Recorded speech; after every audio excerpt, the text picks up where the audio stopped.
ದಿನನಿತ್ಯದ ಬದುಕಿನ ಸಮಸ್ಯೆ ಸಂದೇಹಗಳಿಗೆ ಲೌಕಿಕ ಹಾಗೂ ಪಾರಮಾರ್ಥಿಕ ಸ್ತರಗಳಲ್ಲಿ ಉತ್ತರವನ್ನು ಕಂಡುಕೊಂಡು ಅರ್ಥಪೂರ್ಣ ಸಾರ್ಥಕ ಜೀವನ ನಡೆಸಲು ನಮಗೆ ಇರುವ ಒಂದು ದಾರಿದೀಪ ಡಿವಿಜಿಯವರ ಮಂಕುತಿಮ್ಮನ ಕಗ್ಗ. ಕನ್ನಡದ ಭಗವದ್ಗೀತೆ ಎಂದು ಪ್ರಸಿದ್ಧವಾದ ಈ ಜ್ಞಾನ ಭಂಡಾರದ ಅನಾವರಣವೇ ನಿತ್ಯದ ಬದುಕಿಗೆ ಕಗ್ಗದ ಬೆಳಕು. ತಪ್ಪದೇ ಕೇಳಿ, ಪ್ರತಿದಿನ ಬೆಳಗ್ಗೆ 7:15 ನಿಮ್ಮ ಜನಧ್ವನಿ ಬಾನುಲಿಯಲ್ಲಿ.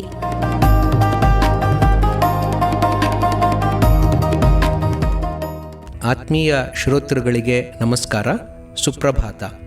ಡಿವಿಜಿರವರ ಮಂಕುತಿಮ್ಮನ ಕಗ್ಗದ ಅಧ್ಯಯನ ನಿತ್ಯದ ಬದುಕಿಗೆ ಕಗ್ಗದ ಬೆಳಕು ಈ ಕಾರ್ಯಕ್ರಮವನ್ನು ಇವತ್ತು ಮುಂದುವರ್ಸೋಣ. ನರಭಾಷೆ ಬಣ್ಣಿಪುದೆ ಪರತತ್ವರೂಪವನು ಅರಿಯದದು ನಮ್ಮೆದೆಯ ಭಾವಗಳನ್ನೊರೆಯೇ ಪರಮಾನುಭವಗಳುಲಿಯನ್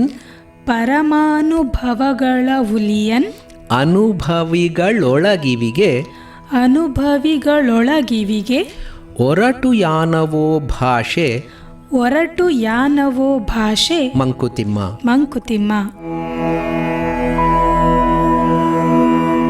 ನಿತ್ಯ ಜೀವನದಲ್ಲಿ ಕಮ್ಯುನಿಕೇಷನ್ ಅನ್ನೋದು ಬಹಳ ಮುಖ್ಯ. ಸಂವಹನ. ನಾನು ಇನ್ನೊಬ್ಬರ ಜೊತೆ ವ್ಯವಹರಿಸಬೇಕಾದ್ರೆ ನನ್ನ ಭಾವನೆಗಳೇನು ಅಂತ ನಾನು ಅವ್ರಿಗೆ ಹೇಳಬೇಕು, ನನ್ನ ಅವಶ್ಯಕತೆಗಳೇನು ಅಂತ ಅವ್ರಿಗೆ ಹೇಳಬೇಕು, ಅವ್ರು ಹೇಳಿದ್ದನ್ನು ನಾನು ಅರ್ಥ ಮಾಡ್ಕೊಳ್ಬೇಕು.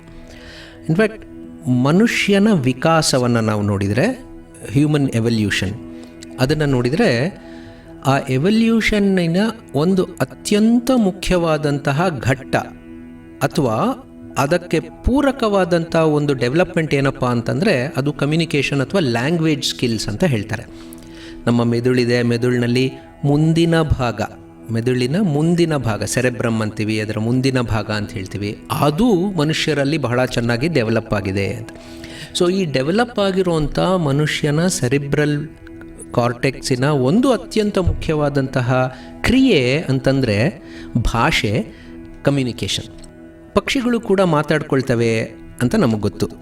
ಅಂದರೆ ಆ ಮಾತು ನಮಗೆ ಅರ್ಥ ಆಗಲ್ಲ, ಆದರೆ ಪರಸ್ಪರ ಹಕ್ಕಿಗಳ ಒಂದು ಸಂಭಾಷಣೆ ಆಗ್ತಾ ಇರುತ್ತೆ ಅಂತ ನಾವು ಪ್ರಕೃತಿಯಲ್ಲಿ ನೋಡಿದ್ದೀವಿ. ಹಾಗೆ ಎಲ್ಲ ಪ್ರಾಣಿಗಳು ಕೂಡ ತಮ್ಮದೇ ಆದಂಥ ರೀತಿಯಲ್ಲಿ ಒಬ್ರಿಗೊಬ್ಬರು ಸಂವಹನವನ್ನು ಮಾಡ್ತಾ ಇರ್ತವೆ. ಕೋತಿಗಳ ಸಾಮ್ರಾಜ್ಯದಲ್ಲಿ ಅವುಗಳದ್ದೇ ಆದಂಥ ಮಾತುಕತೆ ನಡೀತಾ ಇರುತ್ತೆ. ಸೊ ಅದನ್ನೆಲ್ಲ ನಾವು ಗಮನಿಸಿದ್ರೆ ಮನುಷ್ಯ ಮಾಡುವಂಥ ಸಂವಹನ ಅತ್ಯಂತ ಎತ್ತರದ ಸ್ತರದ್ದು. ಬಹಳ ಪರಿಷ್ಕೃತವಾದಂಥ ರೀತಿಯಲ್ಲಿ ಮನುಷ್ಯನ ಭಾಷೆ ಡೆವಲಪ್ ಆಗಿದೆ.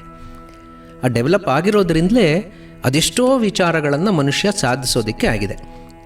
ಈಗ 4 ಜನ ಒಟ್ಟಾಗಿ ಸೇರಿ ಒಟ್ಟಾಗಿ ಏನಾದರೂ ಕೆಲಸ ಮಾಡಬೇಕು ಅಂತ ಅನ್ನೋವಂಥದ್ದು ನಾವು ನೋಡಿದರೆ ಪರಸ್ಪರರ ಸಂವಹನದಿಂದ ಮಾತ್ರ ಸಾಧ್ಯ.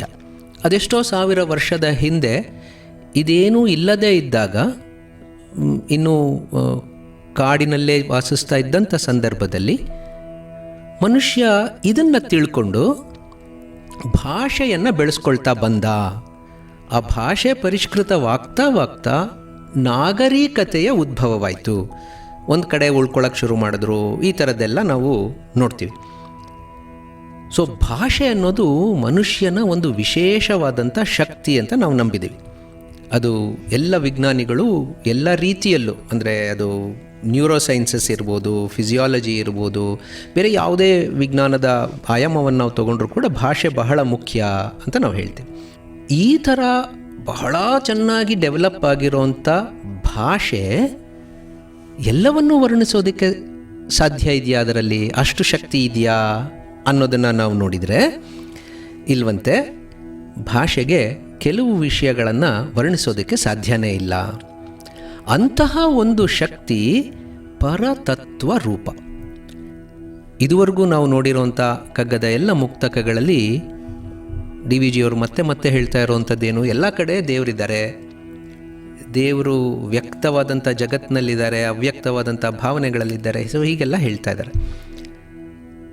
ದೇವರ ಬಗೆಗಿನ ವರ್ಣನೆಯನ್ನು ನಾವು ನೋಡಿದಾಗ ಎಲ್ಲ ಕಡೆ ಕೂಡ ಎಲ್ಲ ಸಂಸ್ಕೃತಿಗಳಲ್ಲೂ, ಎಲ್ಲ ದೇಶದ ಸಂಸ್ಕೃತಿಗಳಲ್ಲೂ ಕೂಡ ಒಂದು ರೀತಿಯ ವರ್ಣನೆಯನ್ನು ನಾವು ನೋಡ್ತೀವಿ. ಅದು ಏನಪ್ಪ ಅಂತಂದರೆ, ಎಲ್ಲರೂ ಕೂಡ ದೇವರಿಗೆ ಒಂದು ಆಕಾರವನ್ನು ಕೊಡ್ತಾರೆ. ಮತ್ತು ಹೆಚ್ಚಿನ ಸಂದರ್ಭದಲ್ಲಿ ಆ ಆಕಾರ ಮನುಷ್ಯನ ಆಕಾರವೇ ಆಗಿರುತ್ತೆ. ಈಶ್ವರ ಅಂತಂದರೆ ಅವನಿಗೂ 2 ಕೈ 2 ಕಾಲು, ವಿಷ್ಣು ಅಂದರೆ 2 ಕೈ 2 ಕಾಲು. ಸೊ ಹಾಗೆ ಯಾವುದೇ ದೇವರು, ಯಾವುದೇ ಸಂಸ್ಕೃತಿಯ ಯಾವುದೇ ದೇವರನ್ನು ತೊಗೊಂಡ್ರೂ ಕೂಡ, ಈ ಗ್ರೀಕ್ ದೇಶದ ತೊಗೊಂಡ್ರೆ ಅಲ್ಲಿ ಬೇರೆ ಬೇರೆ ದೇವರುಗಳಿರ್ತಾಯಿದ್ರು. ಆ ದೇವರುಗಳು ಎಲ್ರಿಗೂ ಕೂಡ 1 ತಲೆ 2 ಕೈ 2 ಕಾಲು, ಏನೋ ಒಂದೊಂದು ರೀತಿಯ 4 ಕಾಲು 2 ಕೈ ಆ ಥರದ್ದೇನೇನೋ ಇದ್ದಿರಬಹುದು.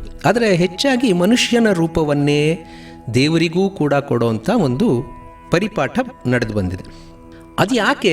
ನರಭಾಷೆಗೆ ಬಣ್ಣಿಸೋದಕ್ಕೆ ಏನಾದರೂ ಒಂದು ವಿಧಾನ ಬೇಕು.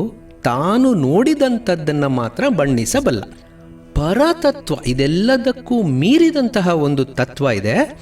ಆ ತತ್ವವನ್ನು ನಾವು ಬಣ್ಣಿಸೋದಕ್ಕೆ ಸಾಧ್ಯವಿಲ್ಲ ಅನ್ನೋದು ನಮ್ಮ ಪರಂಪರೆಯಲ್ಲಿ ಬಂದಂತಹ ಒಂದು ನಂಬಿಕೆ. ಭಗವದ್ಗೀತೆಯಲ್ಲಿ ಕೃಷ್ಣ ನಿರ್ಗುಣ ನಿರಾಕಾರನಾದಂತಹ ಪರಬ್ರಹ್ಮನನ್ನು ವರ್ಣಿಸಬೇಕಾದ್ರೆ ಮಾತುಗಳಿಂದ ವರ್ಣಿಸೋದಕ್ಕೆ ಸಾಧ್ಯವೇ ಇಲ್ಲದಂತಹ ಒಂದು ಪರತತ್ವ ಅದು ಅನ್ನೋದನ್ನು ಹೇಳ್ತಾನೆ.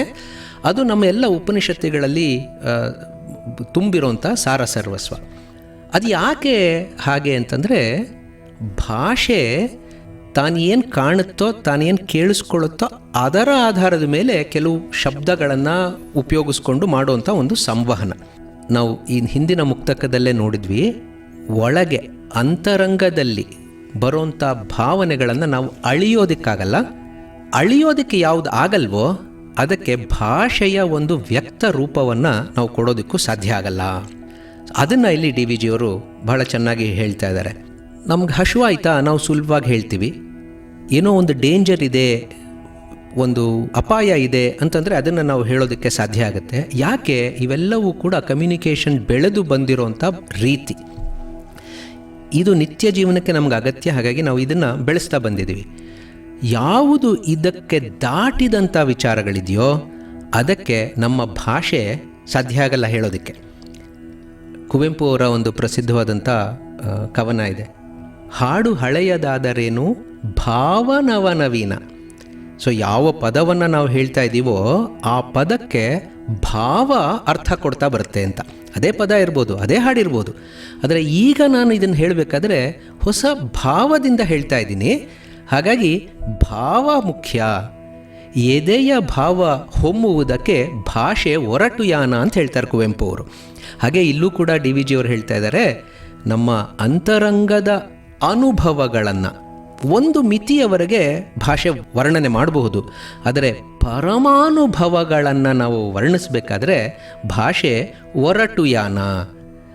ಅದು ಇಂದ್ರಿಯ ಅಂತ ಅನ್ನಿಸ್ಕೊಳ್ಳೋಂಥ ಕಿವಿಗೆ ಅರ್ಥವಾಗದಂಥ ಭಾಷೆಯಾಗತ್ತೆ.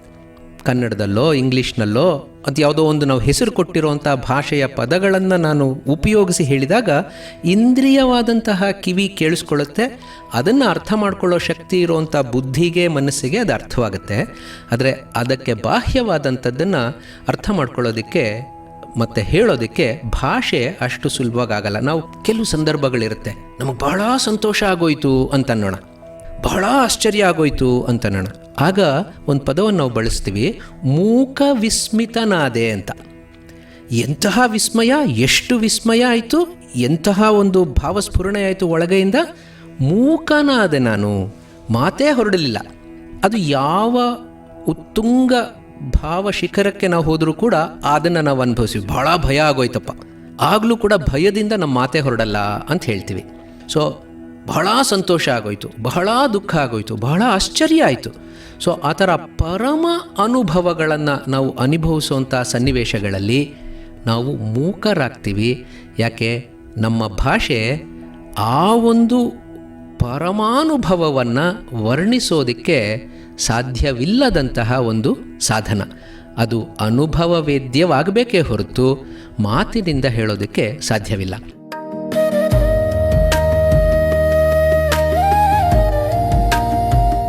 ದಿನನಿತ್ಯದ ಬದುಕಿನ ಸಮಸ್ಯೆ ಸಂದೇಹಗಳಿಗೆ ಲೌಕಿಕ ಹಾಗೂ ಪಾರಮಾರ್ಥಿಕ ಸ್ತರಗಳಲ್ಲಿ ಉತ್ತರವನ್ನು ಕಂಡುಕೊಂಡು ಅರ್ಥಪೂರ್ಣ ಸಾರ್ಥಕ ಜೀವನ ನಡೆಸಲು ನಮಗೆ ಇರುವ ಒಂದು ದಾರಿದೀಪ ಡಿವಿಜಿಯವರ ಮಂಕುತಿಮ್ಮನ ಕಗ್ಗ.